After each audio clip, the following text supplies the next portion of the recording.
बिहार पंचायत राज अधिनियम 2006 प्रशिक्षण कार्यक्रम में आप सभी का स्वागत है। मैं सुभाष सिंह कुशवाहा आप सभी साथियों को नमस्कार, आदाब, सलाम, नमो बुद्धाय, जय भीम। प्रतिदिन सुबह 8 बजे पंचायती राज जनप्रतिनिधियों के अधिकार और कर्तव्य पर हम सब चर्चा करते हैं। अब जो हम लोग कर रहे हैं, बिहार सरकार के द्वारा विभिन्न विभागों में जो कार्य चल रहे हैं, गांव में रहने वाले, शहरों में रहने वाले आम लोगों का जो विकास करने की सरकार की वादा रहती है, सरकार अपने विभिन्न योजनाओं के माध्यम से गांवों का विकास करना चाहती है। उस योजनाओं की कैसे धरातल पर पहुंचाया जाए, जिसकी चर्चा हम लोगों ने शुरू किया है। स्वास्थ्य विभाग से तो कल हम लोगों ने चर्चा किया था। राष्ट्रीय स्वच्छता मिशन, आज हम लोग चर्चा करेंगे जननी एवं बाल सुरक्षा योजना। स्वास्थ्य विभाग में बहुत सा काम है। मैंने कहा भी था कि कई दिन लग सकता है। तो जननी एवं बाल सुरक्षा योजना से ये क्या है और इस योजना से सरकार क्या करती है, और इसमें पंचायती राज जनप्रतिनिधियों की भूमिका अहम है। कल कुछ सवालें आई हैं टेलीफोन पर कि विश्लेषण थोड़ा ज़्यादा करिए। किताबों पढ़ने से बहुत चीज़ स्पष्ट नहीं हो रहा है।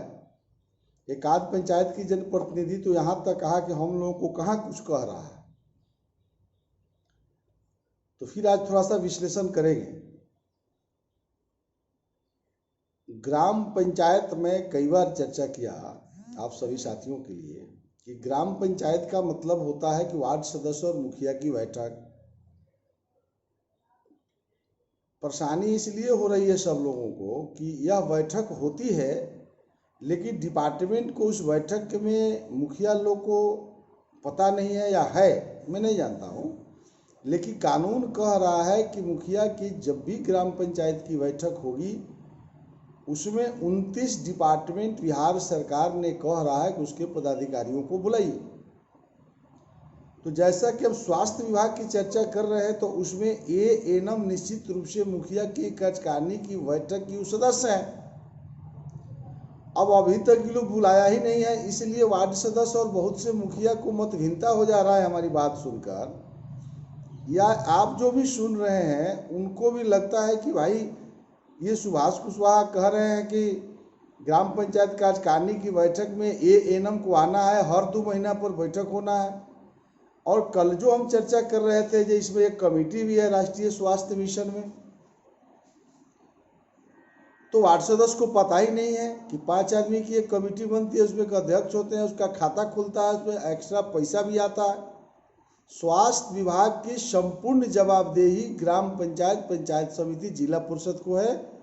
राज्य सरकार एक तरह से समर्पित कर दिया है स्वास्थ्य विभाग को कि वार्ड सदस्य और मुखिया जानिए, आप स्वास्थ्य विभाग को चौपट करिएगा कि स्वास्थ्य विभाग को ठीक कीजिएगा।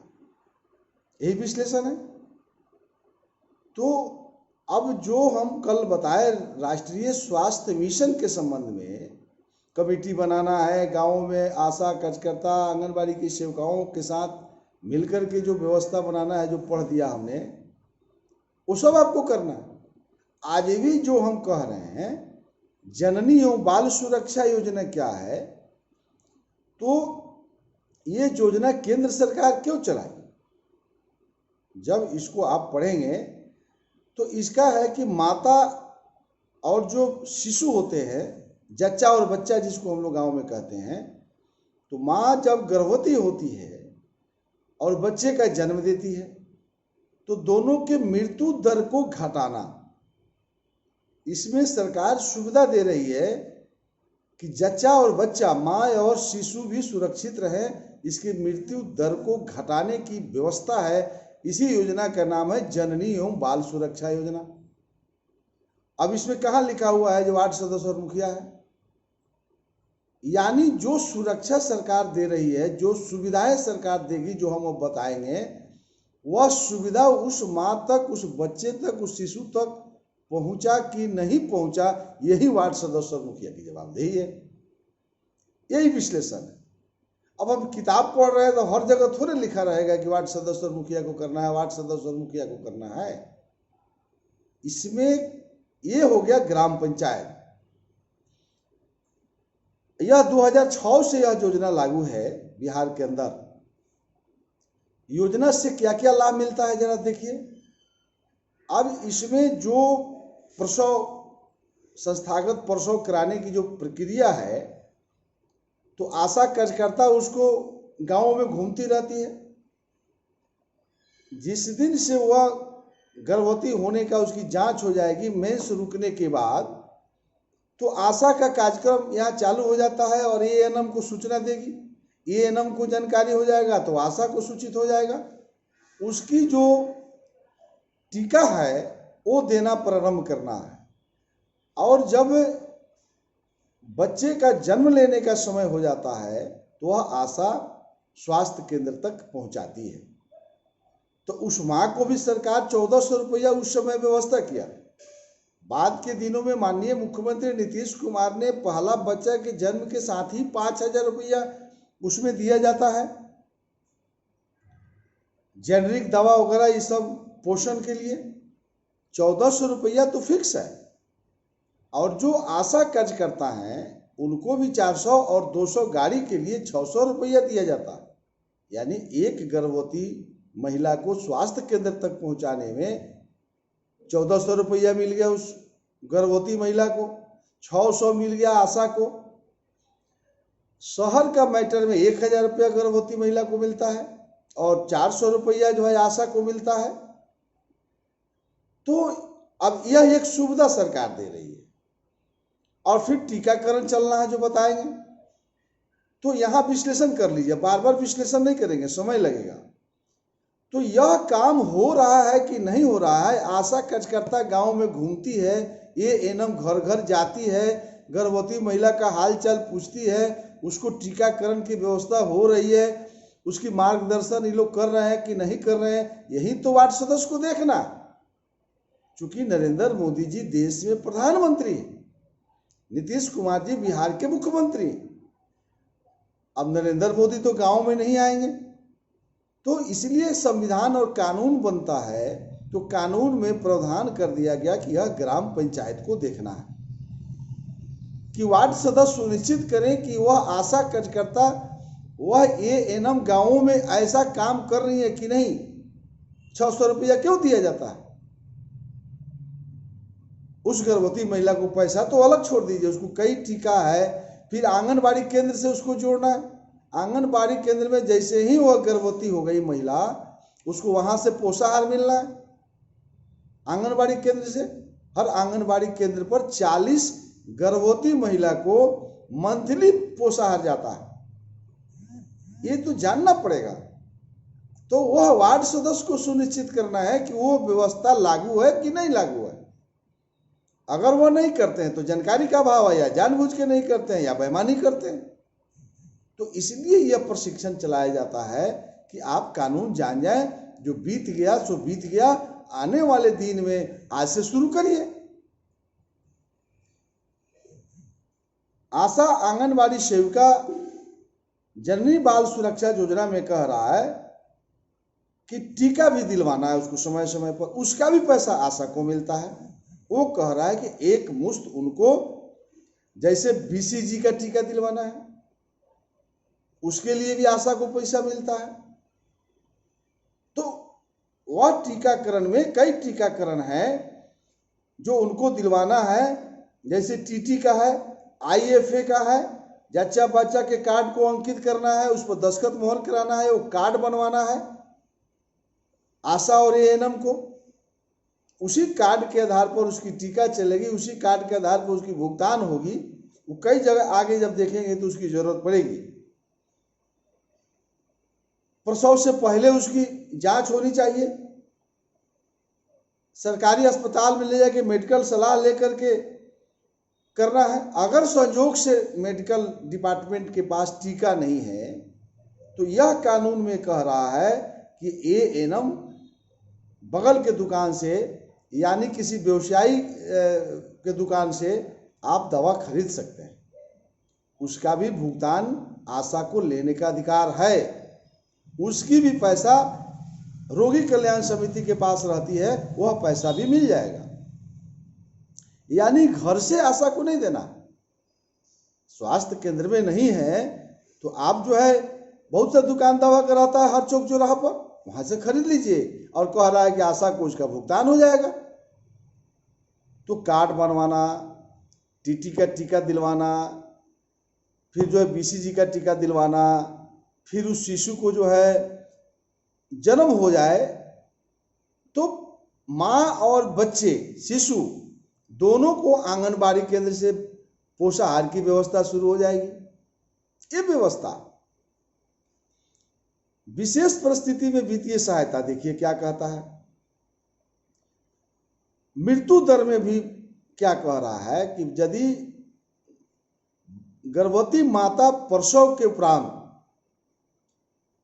शिशु की मृत्यु हो जाती है तो भी वह गर्भवती माता को जो पोषण का खर्च था वह दिया जाएगा। साफ शब्द में कह रहा।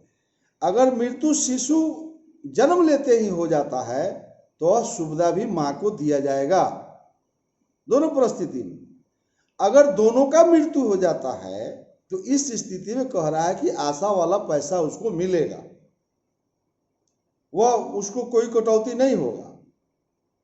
तो ये स्पष्ट शब्दों में एक्ट बनाने वाला कहीं से नहीं छोड़ा है। तो अब इसमें कहिएगा कि वार्ड सदस्य कहाँ लिखा हुआ है और मुखिया कहाँ लिखा हुआ है, यह विश्लेषण है। तो कल एक आदमी ने कहा, ठीक कहा, कि पढ़ के विश्लेषण करिएगा तो ज्यादा समझ में आएगा। तो इसमें लिखने की आवश्यकता नहीं है। ये बिहार सरकार ने और केंद्र सरकार ने मिलकर जो कानून बना दिया और इसमें जो राशि सरकार दे रही है उसकी घपला तो नहीं हो रही है, वह लूट तो नहीं हो रही है, या गांव में गर्भवती महिला रह गई उसको आशा कार्यकर्ता इग्नोर तो नहीं कर रही है। हो सकता है कि गांव में उसको कोई उसके प्रति द्वेष हो, जा हम तोरा नहीं देखेंगे, ऐसा तो नहीं करती है। ये सुनिश्चित करना है ग्राम पंचायत को। महिला लाभार्थी आशा को पैसा जो मिलेगा चेक से मिलेगा। अब देखिए घरेलू प्रसव में क्या है। अब हॉस्पिटल ले जाने से पहले हो सकता है कि घर पर ही प्रसव हो जाए, बच्चे जन्म ले लें, तो उस स्थिति में आशा को तब भी 500 रुपया मिलेगा। अब देखिए, यानी आशा को और एएनएम को सुनिश्चित करना है घर पर उसकी बच्चे जन्म लें, चाहे स्वास्थ्य उपकेंद्र में जाके प्रसव हो, यह सुनिश्चित करना आशा का काम है। और इसी के लिए आशा की नियुक्ति भी होती है। आगे दिनों में आशा की नियुक्ति भी बताएंगे कैसे होगी। उम्र 19 साल होना चाहिए उस महिला को ये सारी सुविधा लेने के लिए। और उसको जो मिलता है, उसको पोषाहार के लिए जो अनाज मिलता है उसका एक कार्ड जो होता है, राशन कार्ड, वो होना चाहिए। इस राशि का भुगतान एएनएम के माध्यम से किया जाएगा। जो गर्भवती महिला होंगी, जो जिनका प्रसव होगा, ये सभी पैसा एएनएम के माध्यम से जाएगा। और उस समय भी 500 रुपया उस माता को जन्म प्रमाण पत्र के साथ दी जाएगी। जन्म प्रमाण पत्र भी देने की व्यवस्था कर रहा है। ये एएनएम को सुनिश्चित करना है कि उनका जन्म प्रमाण पत्र भी मिल जाए। तो एक लाइन में ये हम कह देना चाहते हैं कि जन्म प्रमाण पत्र हो, उसकी सरकार की राशि जितनी मिलनी हो, उसको टीकाकरण की व्यवस्था हो, उसको जच्चा और बच्चा को स्वास्थ्य ठीक रहेगा तब न मृत्यु दर घटेगा। इसलिए जो है सरकार ने जननी एवं बाल सुरक्षा योजना लाया था कि ये सारी सुविधाएं जब वार्ड सदस्य और मुखिया के माध्यम से एएनएम, आशा कार्यकर्ता, आंगनबाड़ी, ये सब लोग मिल करके जब इस व्यवस्था को बनाएंगे तो निश्चित रूप से मृत्यु दर घटेगी।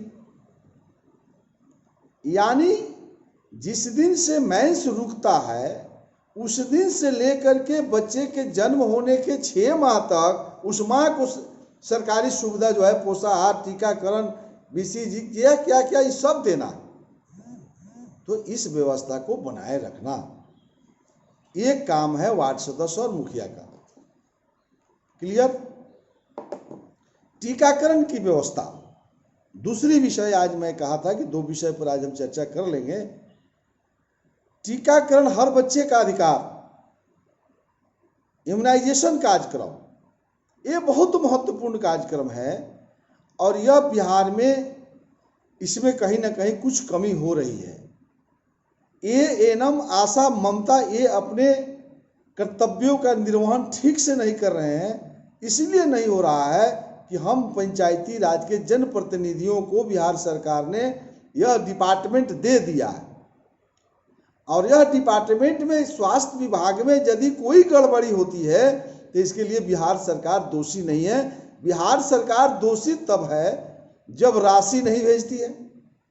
तो राशि जब कम हो तो हर जगह मुखिया संघ है, जरा सा योजना में वीडियो अगर कमीशन बढ़ा दे तो आंदोलन हो जाएगा।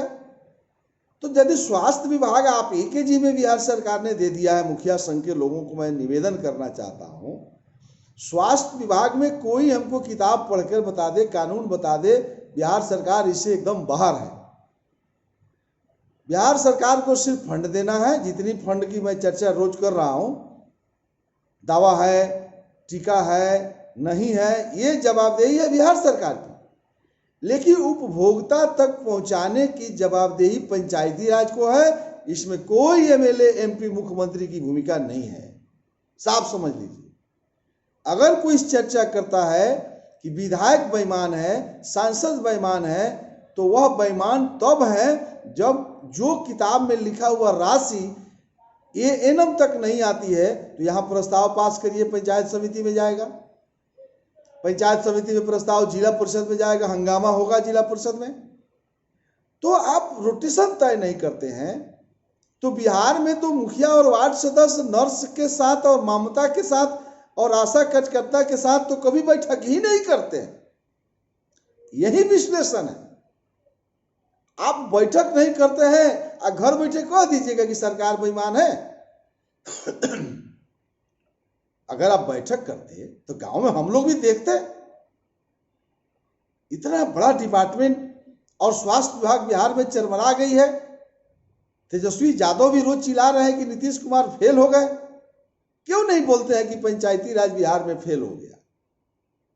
बोलना पड़ेगा हम सबको, तब जाके मुखिया, वार्ड सदस्य को लाज लगेगा, शर्म होगा। चौक चौराहा पर इन लोगों को कहना पड़ेगा, सभ्य भाषा में कहिए। मुखिया भेटा जाते हैं तो कहिए, का मुखिया जी स्वास्थ्य विभाग ठीक बा?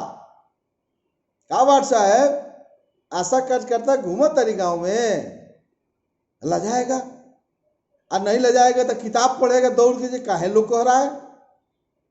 बिना वार्ड और मुखिया के कार्य किए हुए स्वास्थ्य विभाग सुधर नहीं सकती है। लाइए मैं कागज पर लिख देता हूं। बच्चों के जीवन को खतरनाक बीमारी से सुरक्षा के लिए प्रतिरक्षण कार्यक्रम एक प्रमुख उपाय है। इसको लाइन बाय लाइन पढ़ेंगे तो इंटरेस्ट बढ़ेगा आपका, विश्लेषण कर देंगे। बचपन में होने वाली बीमारियों में 9 ऐसी बीमारी है जो उसकी टीका लेना ही पड़ेगा।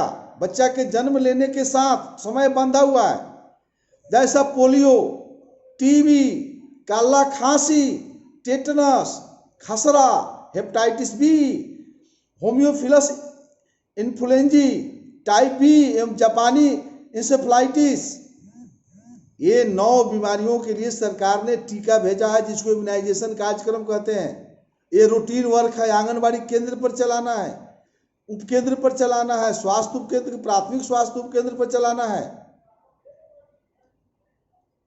ये पहली बार 2011 में किया गया। 2013-14 में नियोजित टीकाकरण के अंतर्गत सभी जिलों में खसरा की द्वितीय खुराक लागू कर दिया गया। अब देखिए, खसरा का द्वितीय खुराक भी 14 में लागू हुआ। जापानी इंसेफ्लाइटिस का टीका वर्तमान में 24 जिला में दिया जा रहा है। 7 जनवरी 2015 से राज्य के नियमित टीकाकरण सारणी में पेंटावैलेंट वैक्सीन को शामिल किया गया। इस वैक्सीन के 3 टीके 1.5 माह, 2.5 माह, 3.5 माह पर दिया जाता है और इसमें 5 बीमारियों से बचाव किया जाता है। ये बीमारियां हैं टेटनस, काली खांसी, गोलघोंटू, हेपेटाइटिस बी एवं haemophilus influenzae type B. Polio से दोहरी सुरक्षा प्रदान करने हेतु नवंबर 2015 से राज्य में इनएक्टिवेटेड पोलियो वायरस वैक्सीन का शुभारंभ नियमित टीकाकरण के अंतर्गत किया गया है। अब वार्ड सदस्य मुखिया कहते हैं कि हमको क्या पता है, तो आपको नहीं पता है तो इंग्लैंड के आदमी को पता है। इम्यूनाइजेशन कार्यक्रम चलता है कि नहीं चलता है, 12-13 को टीका की व्यवस्था, सारी बीमारियों को निदान की व्यवस्था, क्यों बीमारी होगा? ये टीकाकरण की व्यवस्था, बैठिएगा, इतनी बड़ी व्यवस्था आपको, टीकाकरण का स्थल, कहरा सरकारी अस्पताल स्वास्थ्य केंद्र, टीकाकरण की मुफ्त सुविधा उपलब्ध है। बच्चों की आयु 1 वर्ष पूरा होने तक उसे सभी टीका जरूर लगवा देना है। यानी बच्चे का उम्र 1 वर्ष पूरा होते होते ये 9 बीमारी का टीका लगवा देना है। अभी में कहाँ लिखा है मुखिया को, वार्ड सदस्य को लगवा देना है? चूंकि सरकार ने कानून बना दिया कि स्वास्थ्य विभाग पंचायती राज को देखना है और यह किताब दे दिया सब मुखिया लोगों को, वार्ड सदस्य को, कि अब आप करिए इसको। अगर ये नहीं होता है तो वेतन बंद करने का अधिकार है।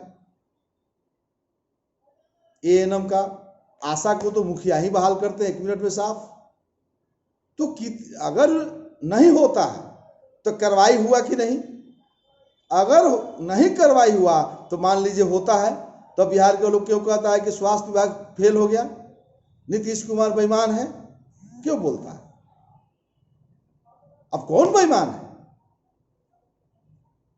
अभियान की रणनीति, स्वास्थ्य केंद्रों एवं आंगनबाड़ी केंद्रों पर बुधवार और शुक्रवार को निःशुल्क टीका दिया जाता है। अब देख लीजिए, हर बुध और शुक्र को टीका चलता है। गांव स्तर पर 100% प्रतिरक्षण हेतु आशा और आंगनबाड़ी कार्यकर्ताओं द्वारा नवजात शिशु एवं गर्भवती महिलाओं को खोज कर व्यापक टीकाकरण चलाना है। खोज के करना है, आंगनबाड़ी की सेविका को, आशा को, एएनएम को, कि कोई छूटे नहीं। समेकित बाल विकास योजना, ICTS और स्वास्थ्य विभाग के बीच बेहतर समन्वय। तो समेकित बाल विकास योजना यानी आंगनबाड़ी और एएनएम के बीच में संबंध एकदम अच्छा से अच्छा रहे, ये कौन करेगा? ये वार्ड सदस्य और मुखिया करेंगे। ये ग्राम पंचायत समन्वय बैठाएगा, निर्णय लेगा। एएनएम द्वारा 8 से 10 आंगनबाड़ी केंद्रों को जो है निरीक्षण करते रहना है, उनके नेतृत्व में संचालित होना है। अब एएनएम वो देखती है कि नहीं, आंगनबाड़ी के केंद्र पर एएनएम जाती है कि नहीं, ये नीतीश कुमार आके देखेंगे। मुखिया आप हैं, अब वार्ड सदस्य आप हैं, तो रिजाइन कर दीजिए। ये व्यवस्था देखना पंचायती राज के मुखिया और वार्ड सदस्य को है, ना किसी दूसरा को नहीं है। ओनली वन मुखिया और वार्ड सदस्य। वर्ष में 2 बार विटामिन ए की खुराक का वितरण सभी प्राथमिक स्वास्थ्य केंद्र, उप स्वास्थ्य केंद्र, आंगनबाड़ी केंद्रों और अतिरिक्त केंद्रों पर। यह पंचायत समिति को भी देखना है, ग्राम पंचायतों को भी देखना है, चूंकि प्राथमिक स्वास्थ्य केंद्र को भी कह रहा है। उप स्वास्थ्य केंद्र का मतलब ये मुखिया के अंडर में होता है। अब प्राथमिक स्वास्थ्य केंद्र जो होता है पंचायत समिति के जिम्मे होता है। ये सबकी खुराक विटामिन ए वर्ष में 2 बार करना है। अब बाजार में बिक रहा है कि बढ़ रहा है, कौन सुनिश्चित करेगा? गांव का लोग। बच्चों के टीकाकरण की सारणी है। 1.5 महीना में पोलियो पेंटावेलेंट का देना है, 2.5 महीना में पोलियो पेंटावेलेंट की 2, काला खांसी, गोलघोंटू, टेटनस का देना है, 3.5 महीना में कौन देना है, 9 महीना, सबका चार्ट है किताब में। नियमित टीकाकरण की अनुपलब्धियां, राज्य के सभी प्रखंडों में पेंटावायलेंट वैक्सीन की लॉन्च कर दिया गया है। 30 नवंबर 2015 से पूरे राज्य में IVP का वैक्सीन शुभारंभ कर दिया गया है। प्रति माह 1 लाख से अधिक सत्र आयोजित किए जाते हैं। सभी सत्रों की कोरियर के द्वारा वैक्सीन पहुंचाया जाता है। सभी आशा को एक सर्वे रजिस्टर दिया गया है। जिसमें गर्भवती महिलाओं एवं 0 से 2 वर्ष के बच्चों की टीकाकरण की विवरणी लिखना है। क्या आशा उस रजिस्टर को पूरा करती है कि घरे में बैठ के लिख देती है? 2 वर्ष तक के बच्चे को जो है सब टीका कब किस बच्चा को टीका दिया गया, किस डेट में दिया गया, ये रजिस्टर तैयार करना है। नियमित टीकाकरण अंतर्गत आशा को दिए जाने वाली प्रोत्साहन राशि का वितरण नियमानुकूल हुआ कि नहीं हुआ। ड्यू लिस्ट बनाने में आशा को प्रोत्साहन राशि वितरण करने की कार्यविधि को सरल करने का प्रयास किया गया है। राज्य के सभी प्रखंडों शहरों में उनकी पूर्ण प्रतिरक्षण के प्रतिशत के अनुसार ए, बी एवं सी श्रेणियों में बांटा गया है। राज्य के 121 प्रखंड सी श्रेणी में जिनका पूर्ण प्रतिरक्षण 70% से कम है। इन सभी 121 प्रखंडों में नियमित प्रतिरक्षण हेतु नोडल पदाधिकारी बनाया गया है। सभी प्रखंडों में प्रखंड स्तरीय नियंत्रण कक्ष नियमित बैठक हेतु दिशा निर्देश निर्गत किया गया है। मुख्यमंत्री सघन टीकाकरण अभियान के लिए कई राज्य के 24 जिला अरवल, औरंगाबाद, बांका, भागलपुर, भोजपुर, बक्सर, गोपालगंज, जहानाबाद, कैमूर, खगड़िया, लखीसराय, मधेपुरा, मुंगेर, मधुबनी, नालंदा, नवादा, पूर्णिया, वैशाली, रोहतास, सारण, शेखपुरा, शिवहर, सिवान, सुपौल में सघन टीकाकरण का अभियान 7 जून 2015 से कई दर में बनाया गया। अभी हो रहा है कि नहीं हो रहा है, वहां से सब धन आ रहा है, पंचायत में बैठक नहीं हो रही है। चूंकि समय भी समाप्त हो रही है तो टीकाकरण का विश्लेषण कर देते हैं और विश्लेषण से ज्यादा लोग समझते हैं। किताब भी थोड़ा थोड़ा पढ़ देते हैं कि लोग ये नहीं समझे कि सुभाष कुशवाहा अपने मने से सब कुछ बोल देता है। देखिए मित्रों, हम सबको जगना पड़ेगा। वार्ड सदस्य और मुखिया बेईमान नहीं है, उनको जानकारी ही नहीं है और वो किताब नहीं पढ़ते हैं। वार्ड सदस्य और मुखिया हो गए, किसी से राय लेने में उनको लगता है कि हमारा इज्जत चल जाएगा। लोग कहेगा कि हो मुखिया जी पूछ रहे थे जी कामुआ कैसे होगा। बिहार के लोगों को थोड़ा लाज ज्यादा लगता है। तो प्रशासनिक पदाधिकारी कानून बताने का काम करता है, ये एएनएम को सब बताना है, कमेटी की गठन कराना है, आशा कार्यकर्ता को लेके चलना है, आंगनबाड़ी को करना है। देखिए तो इसके लिए विशेषज्ञ को कहा है कानून में, पंचायती राज के अस्थायी समिति में 6 गो जो अस्थायी समिति है पंचायत का, उसमें स्वास्थ्य कमेटी भी है। उसमें 2 आदमी को कह रहा है किसी गांव के पंचायत में कोई विद्वान आदमी, तो स्वास्थ्य विभाग से कोई रिटायर्ड आदमी मिल जाएगा, उसी को मेंबर बना लीजिए। आपको एक अक्षर मुखिया जी को और वार्ड सदस्य को ज्ञान नहीं होगा, लेकिन 2 विद्वान को मेंबर बनाने के लिए कह रहा है, तो बना ना लीजिए, सब ठोक ठाक के ठीक कर देगा। लेकिन वार्ड सदस्य और मुखिया की जागरूक अंदर जग नहीं रहे हैं, अंदर उनकी भावना नहीं उत्पन्न हो रही है। ये सारी व्यवस्था को कैसे हम ठीक करें, यानी गांवों की स्वच्छता और गांवों की स्वास्थ्य, हर बच्चे का टीकाकरण, हर महिलाओं की, गर्भवती महिलाओं का टीकाकरण, जच्चा बच्चा की सुरक्षा रखने की सरकार ने इतना धन लुटा रहा है, दे रहा है पंचायतों को। लेकिन ये धन मैं दावे के साथ कह सकता हूँ बिहार के अंदर जानकारी के अभाव में 50 से 60% पैसा जमीन पर नहीं पहुँच रहा है और गांव गरीब मजदूर आज भी निराश से खड़ा है। यदि इसको बचाना है तो आइए एक बार हम सब मिलकर के बिहार पंचायत राज अधिनियम के तहत स्वास्थ्य विभाग के अधिकारों को गांवों तक पहुंचाने के लिए पंचायती राज के प्रति हम लोग समर्पित भाव से खड़ा हों। फिर कल सुबह हम लोग परिवार कल्याण कार्यक्रम से शुभारंभ करेंगे। राष्ट्रीय एड्स नियंत्रण कार्यक्रम में मुखिया और वार्ड सदस्य की क्या भूमिका है, परिवार कार्यक्रम क्या है, राष्ट्रीय एड्स नियंत्रण कार्यक्रम में मुखिया और वार्ड सदस्य की भूमिका, पंचायत समिति की भूमिका क्या, हम लोग चर्चा करेंगे। आप सब साथी जो जुड़ करके आज हमको सुन रहे हैं, आप सबको अपने तरफ से शुभकामना और बहुत बहुत धन्यवाद। और ये आशा करते हुए कि आप जरूर शेयर करेंगे और जिस चैनल पर भी हो, पब्लिक पर तो बहुत लोग सुन रहे हैं, उस पर भी फॉलो करिए, यूट्यूब पर भी आप जो जा करके सब्सक्राइब करिए, हर जगह इसको बढ़ाइए कि आम लोगों तक हम लोग पहुँचने का एक सफल प्रयास करें। कल सुबह 8 बजे तक के लिए आप सबसे विदा लेते हुए नमस्कार, आदाब, सलाम, नमो बुद्धाय, जय भीम।